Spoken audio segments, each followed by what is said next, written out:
नमस्कार मंडळी.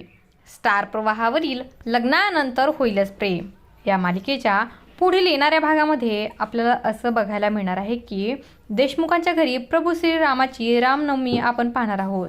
तर नंदिनी पाळणा म्हणत असताना तिचं अंतःकरण भरून आलेलं असतं. काव्या प्रेग्नेंट असल्यामुळे ती रूममध्येच थांबलेली असते. जसं नंदिनी पाळणा म्हणू लागते तसं तिचे डोळे भरून येत असतात. इतक्यात काव्या उठून तिथे जाते तर खाली गुरुजी सुद्धा आलेले असतात. गुरुजी काव्या आणि नंदिनी यांना म्हणतात की तुम्ही दोघींनी बहिणींनी आजपर्यंत खूप साऱ्या गोष्टी वाटून घेतल्या आहेत, आता इथून पुढे सुद्धा घ्याव्या लागणार आहेत. तेव्हा काव्या आश्चर्यचकित होऊन गुरुजींना विचारू लागते की आता काय वाटून घ्यायचं आहे गुरुजी. तेव्हा नंदिनी आणि काव्या आश्चर्यचकित होऊन गुरुजींकडे पाहू लागतात. तेव्हा गुरुजी देखील त्यांच्याकडे आश्चर्यचकित होऊन पाहू लागतात. आणि असं काही या भागामध्ये आपल्याला बघायला मिळणार आहे.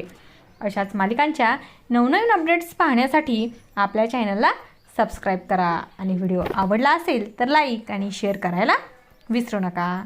धन्यवाद.